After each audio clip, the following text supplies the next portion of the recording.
Hola gente, un gusto poder saludarlos a través de este nuevo formato, Entre Olas Podcast.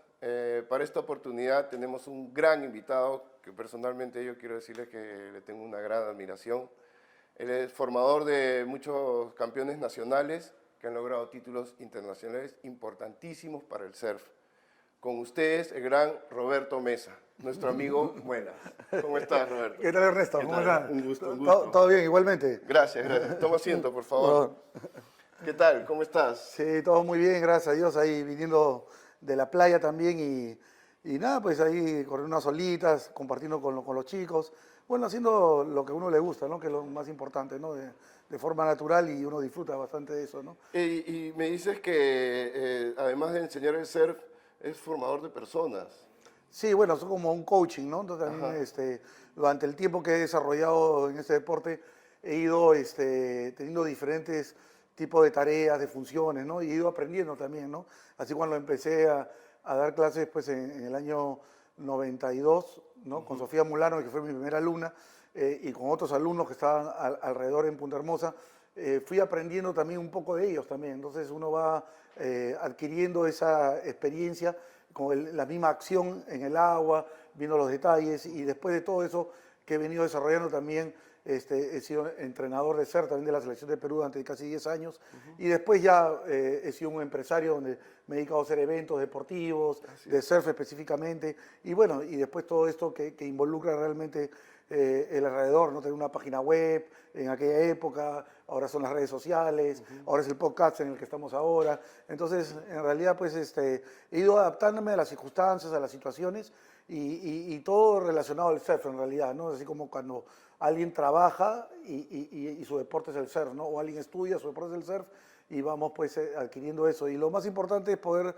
transmitirle a las personas, a los jóvenes, lo lindo que es este deporte y cómo se puede también acomodar pues uno profesionalmente y otro a manera de free surfer, ¿no? Porque no todos llegan a ser el surf profesional, pero finalmente haces tu vida alrededor del surf, ¿no? Que eso es finalmente uno de los factores importantes que uno trata pues de transmitir esa experiencia, algo bonito y que lo pasen de buena manera, porque finalmente es parte de tu vida, ¿no? Así es, así es. Qué bueno, qué bonito lo que nos dices. Justamente a lo que te refieres con la experiencia con estos profesionales y con estos jóvenes que después se volvieron profesionales y de pronto con otros que lo siguieron como parte de su vida, nada más, pues, ¿no? Y yo te quería hacer una pregunta para ir un poquito de menos a más. ¿Cómo era el surf cuando tú participabas en los campeonatos de surf al principio? Cuéntame un poco. Sí, en realidad en aquella época, pues bueno, la federación que organizaba los eventos, en esa época Pepe Wheeler era la persona que organizaba los eventos, los organizaba muy bien, de acuerdo pues a las circunstancias, a las situaciones en las que él tenía, pero que finalmente eran buenos eventos y habían eventos internacionales también que organizaba la misma federación de esa época y nada, era diferente a lo que es el día de hoy, ¿no? Los formatos, digamos, de competencia, ¿no? Antes el formato de competencia competían 9 personas y clasificaban 3, entonces había el color rojo, amarillo, verde, azul, punto rojo, punto amarillo, punto blanco, entonces así se definía y habían dos tipos de equipos, ¿no? Había como el equipo A y el equipo B, ¿no? Entonces quiere decir que los 36 mejores competían, digamos, el circuito nacional. Y los otros 36 tenían que clasificar en ese grupo y los 12 mejores clasificaban al grupo A, ¿no? Digamos. Entonces, y los otros 12, digamos, se descalificaban, ¿no? Y entraban. Entonces, era interesante porque para llegar a ese grupo A, como decir ahora el WSL, tendrías que llegar pues a la primera división, digamos. Claro, Corría la segunda claro. división para ir a la primera, ¿no? En aquella época funcionaba de esa manera, estaban organizados. Y después venía gente pues, de otros países del mundo para competir y nada, y es parte de la historia, ¿no? En esa época eran las 4 mejores olas, después fueron las 5 mejores olas, después ya, bueno, todo se fue alineando y se pudo lograr que se llegue a las 2 mejores olas, ¿no? Entonces, dentro de la parte competitiva, de parte de las competencias, y era un grupo que se conocía, ¿no? Determinado, ¿no? Entonces, cuando si te podías ir a Máncora o a Chaco, esas personas en los años, pues, digamos, 80 los podías reconocer o saber quiénes eran, ¿no? O sabías quién era, digamos, una leyenda, o quién era una persona ícono, o quién era una persona que competía, que era buena, o el campeón nacional, los reconocías y sabías quiénes eran, ¿no? Porque era un grupo reducido, ¿no? El deporte todavía no se había expandido, digamos, y éramos muy pocos los que teníamos el tema, digamos, en la mente de buscar el profesionalismo. En esa época era Maula Rosa, ¿no? Max de la Rosa, Maki Block, ¿no? En esa época que comenzaban a salir en mi persona quien les habla, Martín Gerí, ¿no? Chalo Espejo, ¿no?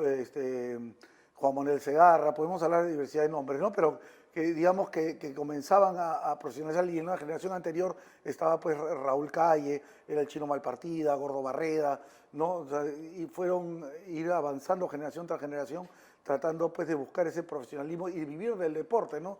En esa época era difícil porque tu papá o tu mamá eran los que solventaban, digamos, los viajes o pagaban las cosas, entonces tenían recursos y se la buscaban, porque siempre los padres buscan pues siempre tratar de que sus hijos logren pues sus objetivos, sus metas de la vida, profesionalmente, de una manera, a través de un estudio, una universidad, ¿no? Y eso era, digamos, lo que había en esa época, ¿no? En mi época, mejor dicho, entre los 80 y los 90, y después ya se comenzó a ver más profesional y se podía vivir de la tabla, digamos, entre paréntesis, en algún momento, ¿no? Entonces, conseguir los auspiciadores, como en otros deportes, entonces, eso creo que ayudó bastante, ¿no? Y ahora tú qué ves, ¿no? Como formador, supongo que se te acercan muchos padres, ¿no? ¿Qué ves de estos papás? ¿Cómo piensan de sus hijos que quieren transformarlos en profesionales? Sí, definitivamente la imagen del deporte ha cambiado muchísimo, ¿no? Yo lo llamo el fenómeno Sofía, quien ella realmente era una surfista que digamos, cambió la forma de pensar, ¿no? de los padres. Inclusive Sofía estaba en el Colegio San Silvestre y los profesores le decían, bueno, te vas a dedicar a correr tal, o sea, como un hobby, ¿no? Pero nunca lo vieron que Sofía se iba a dedicar profesionalmente y tenía tanto talento y tanta habilidad, ¿no? Sofía ya era famosa en Australia, donde el deporte está mucho más desarrollado y donde inculcan mucho el deporte acuático. Entonces, ya Sofía era famosa. Entonces, cuando llega al Perú, ella, o sea, con algunos títulos en Australia, la gente no valoraba eso, ¿no? Porque no era famosa y pensaban de otra manera, ¿no? Entonces, creo que eso fue un momento crucial en el desarrollo de los surfistas profesionales. Creo que ella marcó una línea, ¿no? En ese momento, ¿no? Y a eso se unieron pues un grupo determinado donde estaba Javier Suén, Gabriel Villarán, donde estaba el mismo Gabriel Aramburú, ¿no? Piccolo Clemente también, ¿no? Que estaba también, que era de Huanchaco, con papá francés y mamá alemana, y creo que ahí ese impacto se produjo. Ya creo que ellos fueron los que fueron avanzando, y yo como estuve como entrenador 10 años, estuve impulsando también que se vuelva profesional. Las playas también cambiaron, la gente que iba a las playas, antes pues la gente, digamos, fumaba marihuana en las playas, ahora ya no se hace esas cosas hace muchos años. Entonces comenzó a cambiar la imagen y la gente comenzó a comunicar la información, ¿no? Entonces comenzaron a ver a los surfistas con otros ojos, con otras maneras, cómo se expresaban, cómo sentían, cómo eran. Entonces al conocer, digamos, digamos, el espíritu del surfista, ¿no? Que era alguien que luchaba contra la naturaleza, conservaba la naturaleza, ayudaba a los demás. Entonces creo que todos esos aspectos fueron fundamentales para poder dar una imagen positiva del deporte. Entonces el día de hoy los padres pues llevan a sus hijos. El mundo ha cambiado, entonces ahora hay Olimpiadas, antes pues el skate y el surf no estaban, ahora están, entonces creo que se ha globalizado todo, y antes pues era, cuando no había pues el internet o no había las redes sociales, pues la comunicación era a través solamente pues de la televisión pues, y la radio, ¿no? Definitivamente, ¿no? Pero ahora las redes sociales, pues a través del Instagram, Facebook, es inmenso, entonces toda la información está ahí, ¿no? Realmente, entonces creo que los padres ahora tienen, digamos, oportunidades, digamos, que si su hijo tiene talento o habilidad por ese deporte pueda practicarlo. Uno de la manera profesional, por lo que venimos conversando, y otra a manera, digamos, recreativa, ¿no? Entonces, finalmente, el deporte te da eso, ¿no? Entonces, no solamente para los que son campeones, sino que también de forma recreativa, como sucede en todos los deportes que conocemos, ¿no? Convencionales, ¿no? Aparte del deporte del surf, es un deporte que sale fuera del ámbito del fútbol, del básquet, del vóley, que son deportes convencionales, están están en el mar, ¿no? Entonces la toma de decisiones es muy rápida y por segundos, entonces marca una diferencia, te enfrentas a la naturaleza, hay niños que son hiperactivos y los ayuda, digamos, centrarse, hay niños que son, pues, más temerosos y los ayuda a encontrar, digamos, a manejar ese temor. Y tengo muchos amigos o gente o alumnos que en el tiempo eran muy miedosos, muy temerosos y los ha ayudado al correr olas a darle seguridad, ¿no? Y esa seguridad no solamente en el surf como deporte, sino seguridad en la vida. Entonces creo que son aspectos importantes en el desarrollo del ser humano y en el caso que el surf es algo que te da vida, ¿no? Y cambia vidas también, ¿no? A mí también me parece lo mismo que un poco lo que tú piensas.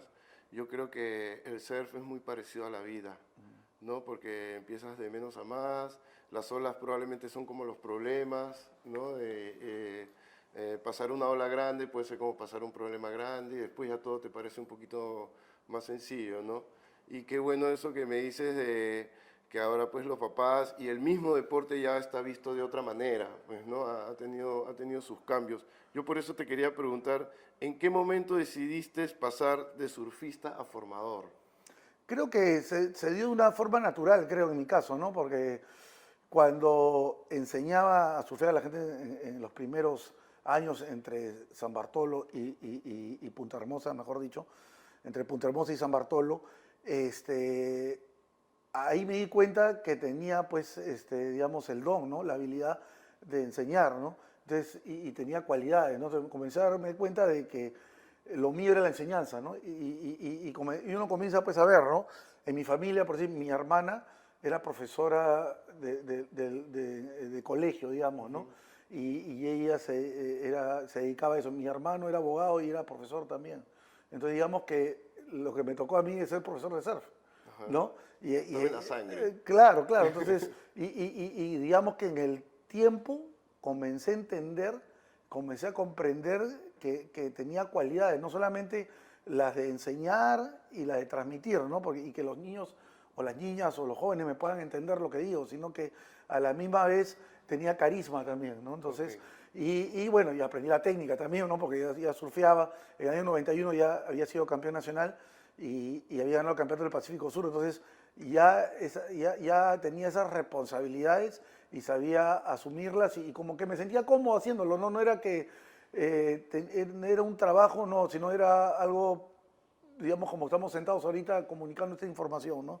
De forma natural, sin nadie que te exija nada, sino que fluyó de forma natural y comencé pues a trabajar con los jóvenes. Pues, y finalmente también había pues el tema de la información general, ¿no? A través de la televisión, a través de la radio, a través de las redes, a través de los libros, ¿no? Entonces comencé a informarme también, ¿no?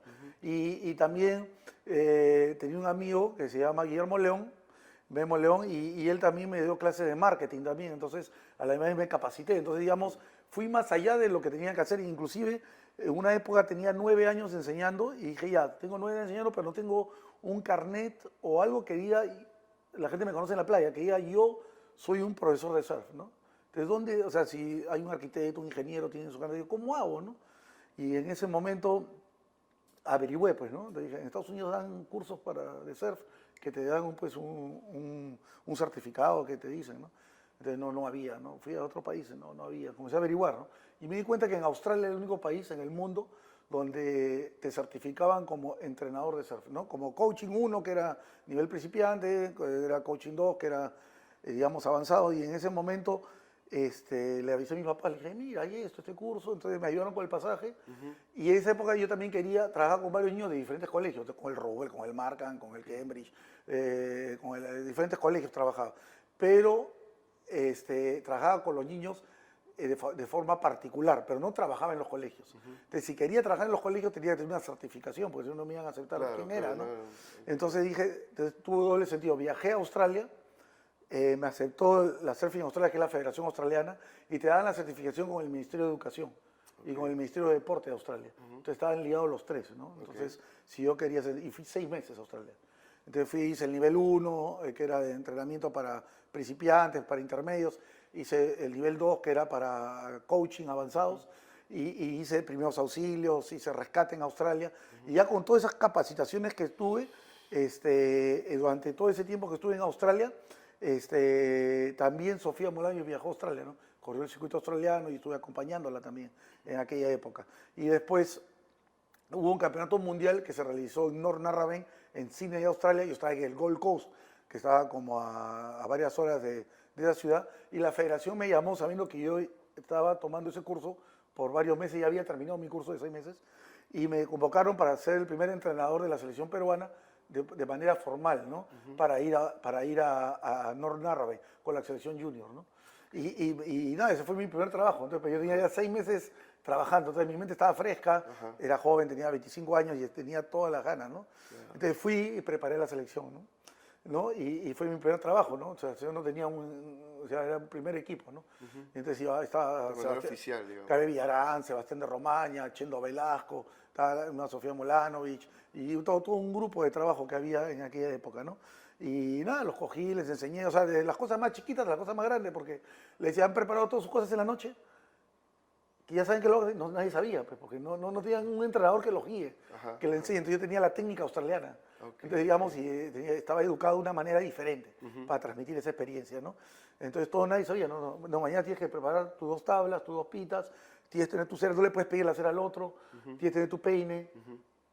Y antes de tu serie tienes que mirar la serie anterior, entonces ya lo dejé todo preparado, digamos, ¿no? Y algo que nunca habían, digamos, hecho, ¿no? No habían profesional. Claro, habían sido esporádicos, ¿no? Digamos, de una manera, y habían salido, le habían dicho, ¿no? Pero no habían tenido, digamos, una estrategia, una regla profesional de cómo debían seguir un camino, digamos, ¿no? Entonces, eso cambió, ¿no? E inclusive, me acuerdo de una anécdota que corrió Sebastián de Romaña, Toto, y yo lo vi compitiendo muy bien, pero corrió con otros 2 australianos, corría muy bien, y quedó tercero, y salió llorando, ¿no? Porque, bueno, había pues la emoción de correr, clasificar, y él se sintió que había corrido muy bien, pero no era suficiente haber corrido bien para poder clasificar. Entonces, y yo vi que la serie era muy ajustada, ¿no? Corría muy... Entonces me fui a ver las planillas. Y en esa época era digital, ¿no? Había época digital, con los números, con las máquinas. Entonces fui a ver, y en un día 3.5, y el otro le había puesto 3.2.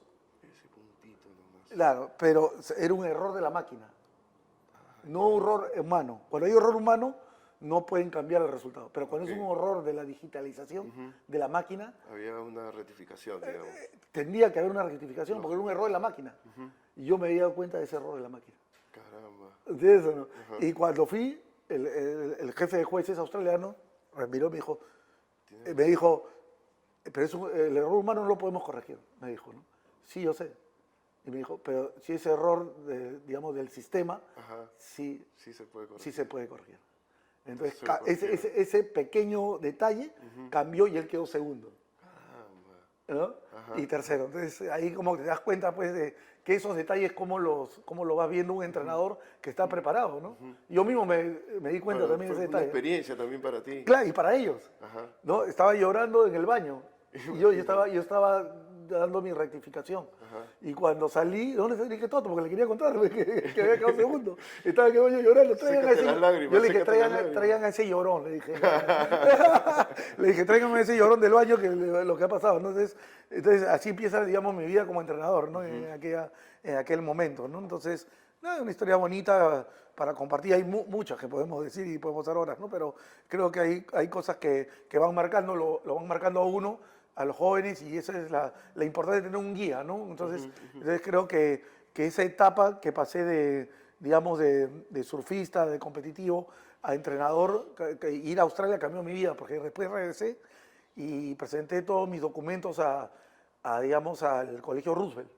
Y el Colegio Roosevelt, el director me aceptó, el jefe de deporte, y comencé a trabajar en el Colegio Roosevelt, que trabajo hace 25 años. Caramba. Entonces, interrumpidamente, ¿no? Y la vida te va enseñando, ¿no? Y me acuerdo, en el Colegio Roosevelt tenía 15 años trabajando en el colegio, de los 25 que tengo ahora, y nunca había llegado tarde, durante 15 años. Y un día, súper puntual, porque es el colegio, pues tienes que dar el ejemplo, ¿no? Pues, claro. Es educativo, ¿no? Es un tema importante. Y me acuerdo que en esa vez la profesora de educación física me llama. Yo me demoré 5 minutos en llegar tarde, después de 15 años, ¿eh? Y me dijo, Roberto, ¿dónde estás? Y la clásica, ya estoy llegando, Sí, ¿no? está. Ya llego, espérame. Y me acuerdo que nunca me olvidé sus palabras. Me dijo, es la última vez que llegas tarde. Increíble. Después de 15 años, la misma profesora No me te dio, dijo, pero ni ni un una margen. ventaja, ni un ¿no? margen, Y de ahí no he nada. vuelto a llegar tarde. Ya han Excelente. pasado 10 años, de los 15 a 25 años, no pude llegar tarde. No puede llegar Entonces tarde, son por lecciones de eso. la vida, ¿no? Claro, Que uno por va eso te hace aprendiendo. un ejemplo para los jóvenes también, Claro, ¿no? claro, o sea, y como le digo a la gente, o sea, cuando uno llega a un trabajo tiene que estar antes que la persona que va a venir, ¿no? Lógico, ¿No? Como ustedes lógico. hoy día estaban ya listos, preparados. Y bueno, es parte de la vida, Claro, ¿no? tenía que ser de esa manera, pues, ¿no? Con Claro. el invitado que tenemos. ¿Cómo es? Ahora, mira, tú me cuentas de una época en la que pues no había cómo profesionalizar este trabajo cuando en realidad, mira, con el tiempo nos ha demostrado que nos ha dado tantos logros, tantos títulos y tantos reconocimientos en el mundo, porque sin duda la selección peruana de surf es potencia mundial. ¿No? El surf en el Perú es potencia mundial. Y ahora, ¿cómo es el comportamiento del Estado? Ahora puedes sacar un título, puedes ser profesor titulado, tus escuelas las tienes que escribir en algún lugar. ¿Cómo funciona un poco eso ahora? Cuéntame, Sí, Roberto. claro, todos, o sea, digamos que el Perú es un líder mundial del surf a nivel amateur profesional, vamos a Ok, ponerlo en ese sentido, porque a través de la ISA, que es la institución que rige el deporte mundial, y las federaciones deportivas, por eso hay el Comité Olímpico, que están ligadas al Comité Olímpico, es la que está, es donde hemos sido de los 54 deportes que hay en la historia del deporte peruano, el único deporte que ha logrado 4 títulos mundiales por equipos es el surf. No hay otro wow, deporte en toda su historia, de los wow. 54 deportes. Entonces, eso habla mucho, ¿no? ¿No? De los campeones mundiales por equipos, porque individuales en otros deportes hay, ¿no? Pero en el surf también tenemos como 8 campeones mundiales, ¿no? Bueno, Felipe Pomar en el 65, tenemos también a Chino Malpartida en remada en San Diego, California en el 72, tenemos a Sofía Mulanovich en el 2004, después tenemos a Maú de la Rosa en Puerto Rico, después tenemos a Javier Huarcaya también, ¿no? Piccolo Clemente, ¿no? 4 veces campeón mundial, Analí Gómez, campeón mundial, ¿no? Entonces, campeón mundial de juniors también, ¿no? Entonces tenemos diversidades de campeones mundiales y panamericanos y sudamericanos también, ¿no? El día de hoy, ¿no? Entonces creo de que el, el deporte ha ido mejorando de acuerdo al profesionalismo, a la comunicación, a la información que ha ido dejando huella, ¿no? A través del tipo de diferentes tipos de personas, ¿no? Bueno, en mi caso he liderado, digamos, un poco, o voy liderando un poco ese tema de poder llevar el deporte a otro nivel, ¿no? Entonces, y en conjunto, ¿no? Vamos trabajando, o sea, cuando yo empecé como entrenador, pues preparé pues, a Gabriel Aramburú, a Sebastián Alarcón, a Javier Suen, que son los actuales entrenadores de la selección de Perú. Gabriel Aramburú, 10 años entrenador de la selección. Actualmente Cristóbal Lecol, también entrenador de la selección de Perú. Al lado de Javier Suen y Carlos Mario Zapata, también que ha sido el uno mío. También lo hemos preparado con Cristóbal Lecol. Entonces, todos ellos han pasado por esta cantera, digamos, ¿no? Digamos que he sido yo le digo que a veces soy como el cantolado del surf, ¿no? Sí, pues, Digamos, el Zúñiga, el Cantolao. para los que no entienden, digamos, ¿no? Un poco del deporte del surf. Ajá, ajá. Y los hemos llevado hemos seguido llevándolos hacia ese camino, ¿no?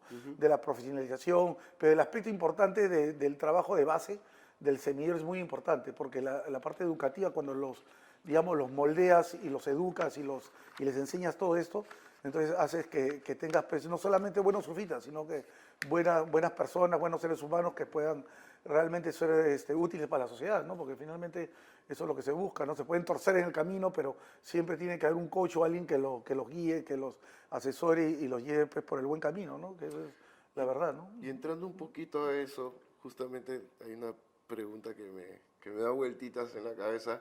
¿Cuál fue uno de tus alumnos que tú puedes decir, este chico, cómo me costó formarlo? O que tú veías que probablemente sabías que tenía mucho talento y que podía llegar y que probablemente después lo hizo, pero que en el camino te fregó un poco, te hizo luchar un poco más para convencerlo.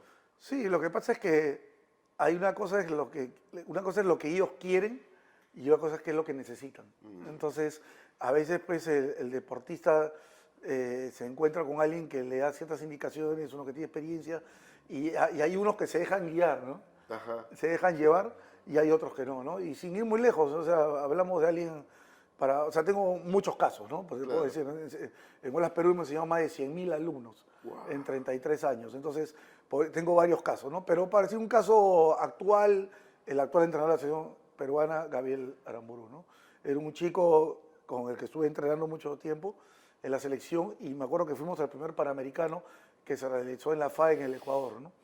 Y fue en el lugar también donde Sofía fue campeona mundial también, ¿no? En el mismo lugar. Y me acuerdo con Gabriel, ya veníamos trabajando, digamos, de una forma de entrenamiento, un esquema, bajo el sistema australiano, todo venía trabajándose bien. Entonces le tocaba un hit con una serie que no era complicada, era la primera serie de la primera ronda, o sea, en simples palabras, no tenía que ser difícil para él lograr su objetivo, digamos, de clasificar, mejor dicho, ¿no? Entonces yo le puse una estrategia, le dije cómo tenía que hacerla, y él, cuando entra al agua, hace otra estrategia, no hace lo que yo quiero, o lo que yo le pedí, ¿no? Como el plan A, digamos, ¿no? Digamos. Él hizo su propio plan. Entró al agua y salió eliminado. Entonces salió del agua, ¿no? Entonces yo digo, Gustavo, pero, oye, pero ¿qué pasó si te he dicho el plan? No, es que yo pensé hacer esto. Entonces cuando él me dijo eso, pero yo pienso por ti. Tú no tienes que pensar por ti. Yo estoy pensando y haciendo esa estrategia. Y hay una estrategia con un plan A. Si no resulta el plan A, te vas al plan B, pues, a lo que tú dices, ¿no? Pero no puedes de inicio hacer lo que tú estás pensando si ya hemos planeado algo juntos. Claro. Estamos de acuerdo, ¿no? Entonces él se puso como a llorar y le dio una cólera, o sea, claro, se quedó molesto. Entonces ya nos tocó al día siguiente correr. Entonces fue el repechaje. Entonces tuve que correr, me acuerdo que 10 repechajes para llegar Le costó, a la final. le costó mucho más. Mucho. Entonces cada serie que daba, él me miraba a los ojos. ¿Qué tengo que hacer? O sea, era como que Qué ya, lindo, ya, ya, no, ya no había error. Claro, O sea, imagínate, claro. imagínate correr Claro. 10 repechajes. Ajá. O sea, verle la cara 10 veces y decirme, dime qué es lo que tengo que decir. O sea, ya no había tema de fallar. El que fallaba era eliminado. Ajá. Y llegó a la gran final. Ajá. Qué bueno. ¿No? Y ganó la final. Qué bueno, qué bueno. ¿No? Y corrió con dos brasileños, me acuerdo que corrían inclusive hasta mejor que Gabriel puede haber sido. Pero su estrategia, le hicimos el plan de trabajo, todo, y finalmente logra el título. Sale, pues, como ya no sale, yo me puse a llorar también, ¿no? Claro, O sea, muy pues. emocional, muy emotivo, y nada, pues, ¿no? Y fue ese momento, ¿no? No, sin duda él es un gran deportista, ¿no? Ahora en la actualidad, como tú me dices, Claro. entrenador. Claro, creo que fueron momentos bonitos, ¿no? Donde entonces, cada joven, cada niño tiene su forma de ver y todo, pero claro, pero el entrenador que tiene experiencia y que sabe, tiene que aprender a escuchar. Ahora, los tiempos cambian también. Ahora lo que veo es que los papás hacen lo que los hijos dicen, ¿no? En nuestra época no, mi papá era mi autoridad, ¿no? O mi entrenador es mi autoridad, ¿no? Y sigue siéndolo, yo creo que el entrenador sigue siendo la autoridad, ¿no? Porque finalmente es la persona que tiene la experiencia y escucha. Y el día de hoy, pues, tener un entrenador como Cristóbal Lecol, Gabriel Amburú, o tener un entrenador, pues, como Carlos Mario Zapata, o sea, gente que tiene un nivel competitivo muy bueno, también, pues, hace que te dan una autoridad, pues, de poder dirigir este deporte, ¿no? ¿Cómo nace tu rol como organizador de torneos de surf en el Perú? Porque ahora ya tú estás organizando un torneo, ¿no? Hace Claro. poco vi una información que organizaste un torneo en San Bartolo. Correcto. Cuéntame un poco de esto, cómo ahora tú ya quieres hacer tu torneo y cuál es la finalidad de este torneo. Claro, cuando inicié en este mundo de enseñar a surfear, bueno, los mismos niños, o sea, el primer año me acuerdo que enseñé en Punta Hermosa y los niños me dijeron que querían campeonato. Oye, pero si tienes 2 meses corriendo y quieres campeonato, ¿sabes? Con la cuota te puedes, digamos, poner pantalón y quieres, con la cuota te puedes parar bien y quieres un campeonato. Pero había, digamos, el deseo, ¿no? Claro, la Y en esa esperanza, época, ¿no? La ilusión. eso, había la ilusión. Y en ese momento tenía el amigo de un hermano mío, ¿no?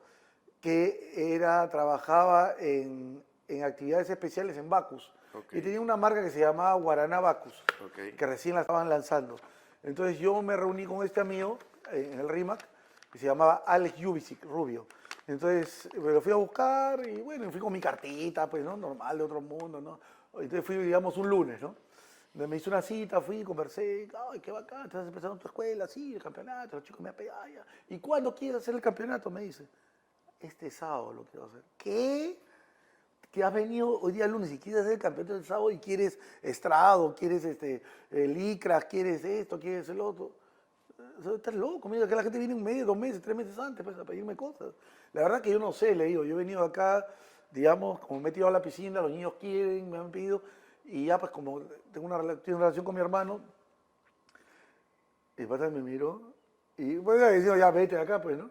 Me dijo, voy a ver, me dijo, voy a ver. Dije, ya, pues, no tenía nada que perder en realidad. Claro. Y lo llamo el miércoles, oye, ¿qué tal? Y me dice, no hay sin suerte, me dice. No. Te consigo estrado, te consigo liga, te consigo, pero y conseguí todo. Y hice el primer campeonato en Punta Hermosa, en el año 92. Wow. Hice triatlón, hice de todo ahí. Y nada, pues, y empezó el primer campeonato. Y después le fui a buscar los pisos. Y como él tenía esa marca nueva de Guaraná, que era para los niños, entonces quería introducir la marca con los niños. Digamos que su estrategia de marketing, ¿no? su estrategia de marketing iba yo había caído, pero del cielo. Ahí, Claro, solo él no como lo sabía. perfecto. Pero de repente él al hablar con sus jefes, le han expresado, ¿no? Ajá. Él es, he dicho, ¿no? Esto es, Claro. es el momento para hacerlo. Y seguro que le dijeron, ¿cómo se te ocurrió esa idea? No sé. No, y después de eso, yo terminé, me estuve auspiciando durante 5 años. Ah, qué Y después me mandó a comprar una camioneta, compré un terreno para mí. Y atrás de mi camioneta decía, cuidado, niños surfers a bordo. Qué bonita frase. Claro, Qué yo le había bonita. puesto. Entonces me compré mi camioneta, compré un terreno y ya me daban plata para generar los eventos. Y así empecé a hacer los eventos, ¿no? En Punta Hermosa, donde yo vivía en Punta Hermosa, después en San Bartolo, después en Lima, y fue creciendo eso. Desde hace 33 años que hago eventos, ¿no? Y ahora hago 3 tipos de eventos, ¿no? Uno que es el evento interno de la Escuela de Tablas Perú, ¿no? Que es la Copa Olas Perú, ¿no? Hago 3 fechas, digamos. Tengo otro evento que se llama el Circuito Olas Perú, que lo hago a nivel nacional, ya con dinero también. Y hago los campeonatos internacionales que se llaman Olas Pro Tour. Entonces organizo en Brasil, organizo en Chile, en Ecuador, hago en Argentina, entonces así, en diferentes países, ¿no? Entonces, Eso sí me sorprende. y con dinero, digamos el circuito mejor pagado de niños en todo el mundo. Porque en todos los circuitos que hay a nivel mundial que organiza cada federación deportiva de junior, organizan, pero le dan pues un dinero, $100, o le dan una tabla, pues yo regalo $10.000. O sea, el primer lugar se da $1.000, segundo 500, tercero 50, cuarto 50, ¿no? Es muy motivador. Claro, entonces niños, imagínate, 10, 12, 14 llevando plata. Por decirte, el año pasado Briana Bartelmes, con 13 años de edad, ganó $17.500. ¿Cuándo ganó más dinero que su papá? Porque de repente que trabaja. Más dinero que su papá. Claro. En menos de Claro. 6 meses había ganado $17.500 teniendo 13 años. Increíble. Porque se ganó las fechas que le tocó Claro, competir. pero el premio es que no queda más, voy más allá de eso. Los campeones de cada categoría van a Portugal con todos los gastos pagados. Entonces yo soy, Ese es un premio excelente. entonces yo soy miembro del World Surf Cities Network, ¿no? Que es una organización mundial de surf city, de redes a nivel mundial de más de 25 países. Y en esta red se une Portugal y hicimos un convenio para los mejores surfistas de Olas Pro Tour vayan a Portugal. Solamente se pagan su pasaje, pero durante 10 días tienen pagado desayuno, almuerzo, comida, hospedaje, transporte, recoger en el aeropuerto y aparte tienen un centro de alto rendimiento que están en Viana Costela, Porto, Nazaré, ¿no? Van a Ericeira. Entonces hay toda una experiencia, ¿no? Es un surf experience, ¿no? Porque eso es muy importante porque para que la gente sepa un poco, ¿no? Ir a una competencia de surf no es como cuando vas a jugar a una cancha de fútbol que ya la cancha está ahí lista para jugar. Hay que esperar que las olas se pongan, que el mar esté en buenas condiciones y a veces tienes que pasar unos días ahí, ¿cierto? Y eso obviamente hay que desayunar, hay que comer, ¿no? Y ahora tú me cuentas esto que es tan importante, ¿no? Que ellos tienen ahí un lugar donde estar y donde alimentarse. Sí, bueno, tienen que adaptarse a las condiciones del mar, como lo iban a decir, las corrientes, las mareas, el lugar, y eso es lo bonito, el lugar. Salen de su lugar, pues, ¿no? Donde están cómodos, para ir a otro lugar donde tienen otros conocimientos, tienen otras experiencias, comienzan a hablar portugués también con los portugueses, vienen los españoles, vienen los franceses, porque no solamente compiten con los portugueses, vienen con los europeos. Y eso es importantísimo. Claro, entonces creo que el viejo mundo tiene un nivel más alto de lo que tenemos en Sudamérica, que es diferente, ¿no? No es que sea mejor, sino que es diferente, ¿no? Entonces igual Sudamérica tiene lo suyo, ¿no? Entonces esa experiencia la llevamos a otro nivel, ¿no? Y el próximo año, que es el 2026, vamos a hacer las Pro Tour Europe, también para integrar Sudamérica con Europa, ¿no? Qué interesante, qué ¿No? interesante, de verdad, me sorprende mucho esta información que me estás dando. No. Y justo ahorita me provoca hacerte o preguntarte esto, ¿no? ¿Qué diferencia ves ahora de los jóvenes que se quieren convertir en surfers, ¿no? Probablemente con los de antes, ¿no? Ahora parece que tienen otra perspectiva, otra visión. Sí, de todas maneras, yo creo que a raíz de toda esta revolución, se podría decir, ¿no? Mira, yo solamente como Olas Perú organizamos 20 campeonatos al año. Nosotros, ¿no? O sea, organizo más eventos de lo que hace la federación. E inclusive en cooperación con la federación hemos organizado las Pro Tour en Chicama, el último con el campeonato sudamericano en conjunto, Sí, sí, ¿no? sí. Con la federación que está haciendo un buen trabajo, están desarrollando ahí una buena tarea y todo un grupo de trabajo que está a la cabeza Eiffel Navarrete. Y nada, creo de que tanto la federación que está desarrollando un buen trabajo, al lado de lo que venimos haciendo nosotros en Olas Perú, y otras empresas privadas que van generando todo digamos, este ruido, ayuda mucho a que se formalice, a que se eduque y que todos estos jóvenes tengan esas oportunidades, ¿no? Porque como que tú, ya tu hijo se quiere profesionalizar, pero no ve que hay una imagen, que no hay una organización, no hay una coordinación, no tienen futuro en un deporte, entonces dejan de practicarlo, por más que quieran. Se convierte en un hobby solamente y te vas a los estudios y vas a escoger tu carrera para trabajar, ¿no? Pero en realidad creo que ahora hay muchas más oportunidades, ¿no? Ahora la escuela Olas Perú es la primera escuela de surf carbono natural del mundo. ¿Cómo lograron? Explícanos un poco de qué se trata esto. En realidad es la primera escuela en el mundo carbono neutral. Ok. Carbono neutral, ¿no? Entonces, lo que hacemos es medimos todas nuestras emisiones, digamos, ¿no? Durante 2 años hemos trabajado con una empresa que se llama Green Initiative. Esta Green Initiative es una empresa que trabaja en 17 países y trabaja con las Naciones Unidas. Y es una de las 3 empresas en Latinoamérica, en México, en Brasil y en Perú, que dan certificaciones. Entonces, ellos han certificado a Machu Picchu como carbono neutral.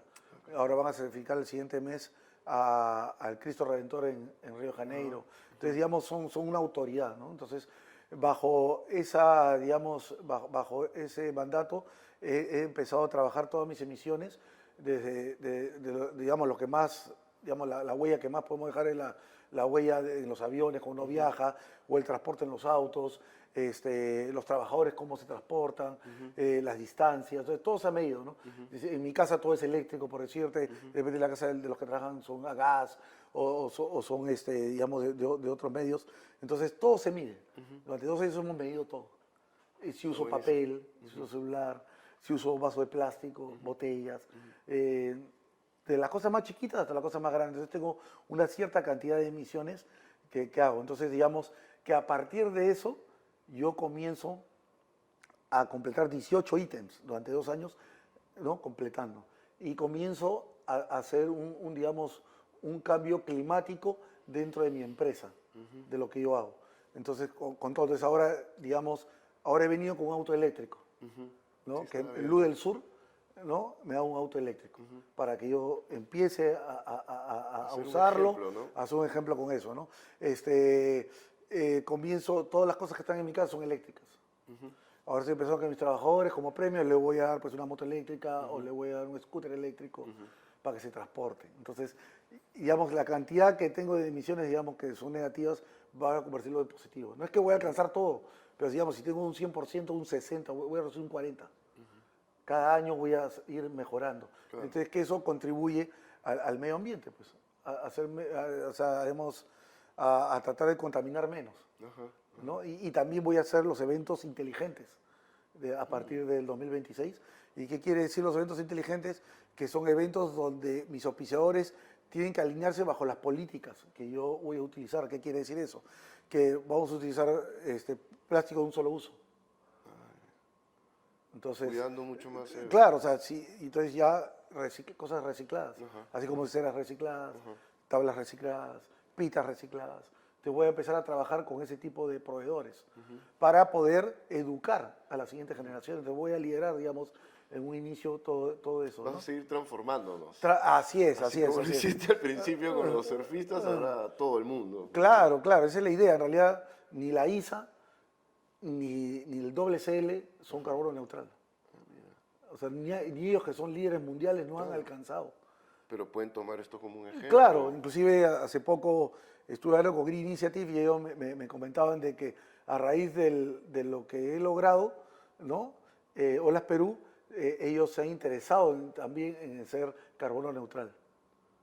¿Entiendes? Entonces eso también es un tema, también las tablas, los wetsuits, todo, cosas que contaminan, pues hay que tratar de buscar cosas que contaminen menos el medio ambiente. Por lo menos ser responsables, ¿no? Que es lo más importante. Y creo que estamos, así como hay que adaptarse a ciertas circunstancias en la vida, hay que adaptarse, creo, a cuidar nuestra naturaleza, ¿no? La limpieza, las basuras, todo eso, pues, ¿no? La generación antigua de repente tiraba la basura por el carro o tiraba las cosas al piso. El día de hoy la generación de ahora se la guarda al bolsillo o lo tiene. Entonces, crear conciencia es muy importante, ¿no? Entonces, nosotros en el rubro del ser estamos trabajando en eso que en otros deportes no se hace. Entonces, es una visión a largo plazo, pero en corto plazo desarrollarla con el entorno en el que vivimos, ¿no? Claro. ¿Qué significa el mar para ti en esta etapa de tu vida? Wow, el mar es todo, pues el mar me enseña, ¿no? Y yo, sin él no sería nadie. Yo creo que cuando entro al agua, así corra mal, así no me vaya bien el agua, en buen sentido, corriendo olas, porque el que quiere correr el surfista es muy egoísta, quiere entrar y correr todas las olas, ¿no? Pero el solo entrar al mar ya despeja un montón de dudas, haces negocio en el agua, conversas con gente, no hay nivel socioeconómico en el mar. Puedes hablar con el barquillero en el agua, puedes correr con el que limpia autos, puedes hablar con el dueño del banco, ¿no? Y no hay diferencia, porque estás en el mismo lugar con las mismas cosas. Nada te diferencia de uno o del otro, sino que eso es lo bonito, ¿no? Entonces el mar es eso lo que te da, pues, ¿no? O sea, inclusive uno se enferma menos, ¿no? ¿No? Me enfermo menos, me enfermo cada 3, cada 4 años, entonces creo que el mar me da vida y me hace ser el que soy realmente, ¿no? Entonces, eso es muy importante, ¿no? Y es la creación de Dios, ¿no? Bueno, estamos llegando un poco al final. ¿Qué te parece este programa, la entrevista? Excelente, ¿no? Yo creo que es bueno tener comunicación e información detallada de las cosas que suceden, que pasan dentro del deporte, que mucha gente a veces no conoce o no sabe o no reconoce, ¿no? Entonces creo de que entre olas que vienes desarrollando este proyecto, ya tienes bastante tiempo en otros medios, va a ser bueno, ¿no? Porque va a impactar en los jóvenes, en las personas y que finalmente es lo que se busca, ¿no? Llegar a ello, ¿no? Y dejar un legado en el tiempo, ¿no? Bueno, invítanos a ir a seguirte en tus torneos.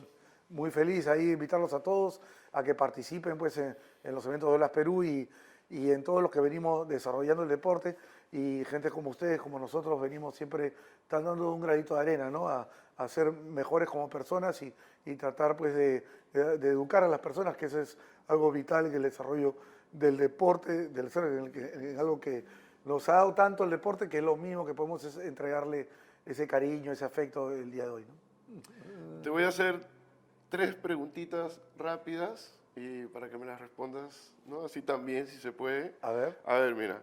Un lugar donde siempre quisiera surfear. Wow. Con Cristo en el cielo. Genial, genial. Un surfista que admiras nacional e internacionalmente. Nacional, Felipe Pomar, pues, ¿no? Creo que tiene casi 84 años y es un ejemplo de vida, ¿no? Está dedicado, ¿no? Su cuerpo, su vida al templo, pero es un coach de salud. Entonces creo que debemos seguir su ejemplo y el ejemplo de las personas que se mantienen a través del tiempo saludables, ¿no? Creo que eso es importante, ¿no? Una lección. Internacional. Wow, bueno, Kelly Slater, pues 11 veces campeón mundial. Kelly Slater yo Sí. también lo considero un visionario, alguien que cambió el surf, ¿no? Y empezó a hacer los aéreos, él era skater, creo, también, ¿no? Sí, él marcó un hito. Pues, marcó un hito. Marcó un hito y que creo que está muy claro, ¿no? Entonces, no solamente como surfista, sino como persona, ¿no? Entonces creo que lo hace íntegro eso. Sí, grande surfista Kelly Slater. una lección que te dio el mar y que llevas contigo para siempre. Que uno siempre debe, digamos, es como la vida, ¿no? A veces se ponen obstáculos y a veces uno quiere hacer las cosas más rápidas que cualquiera, ¿no? En el mar es así, ¿no? Uno entra y a veces te revuelca o sientes que te vas a ahogar en el mar y esas son frustraciones que a veces uno puede decir ya no vuelvo al mar, ¿no? Pero tienes que volver porque es una enseñanza de vida para ser mejor persona, ¿no? Ok, Roberto. La verdad ha sido un gusto, un placer estar contigo. Yo soy un admirador tuyo. Muchas gracias. Y como sea, un placer tenerte acá en nuestro primer episodio. Así que nos vamos para arriba.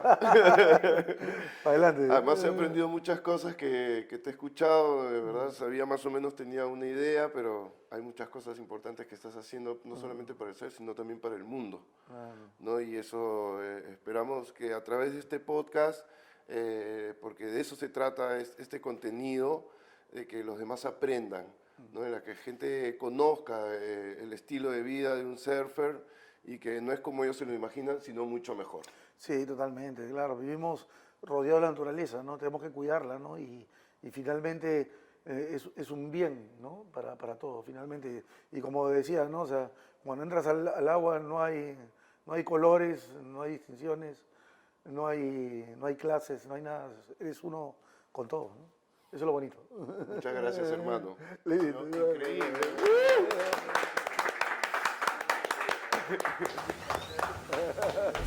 Gente.